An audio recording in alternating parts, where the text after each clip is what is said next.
Hi everyone, in front of me I've got FREEYOND M6 and let me share with you how to enable the developer options on this device. Let's start with opening the settings, and here we have to scroll down to the very bottom to find About Phone. Now we have to localize a special number which is called build number, and as you can see in this device it is at the very bottom of the list. So now all we have to do is to keep tapping on it until you'll see that you're in the developer mode. If you've got any kind of screen lock, you will have to enter it to confirm the whole step. And here we've got this information, so now we can go back to the general settings and enter the system. Here, almost at the very bottom, we've got the developer options, so let's tap on it. And here we've got plenty of advanced settings which we can customize.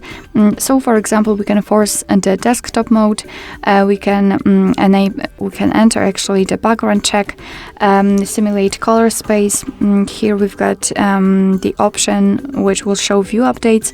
We can manage display cutout, change window animation scale. Here we've got some options which are connected with the networking overall, because we've got the Bluetooth, Wi-Fi, USB, and other options. So if you want to turn on the option, all you have to do is to obviously tap on the switcher and it will be immediately activated and applied. And of course you can turn it off the same way. If you've got the options without the switcher, like for example here in the window animation scale, just tap on it to open more options to choose from. If you're done with customization of developer options, you can always turn them off just by tapping on the switcher at the top, which is pinned actually to the top of the screen. Just tap on it and you can see that most of the options will be inactive. And after getting back, the developer options will disappear from the system settings. But of course, no worries, you can customize them again. Just go back to the build number step and keep tapping.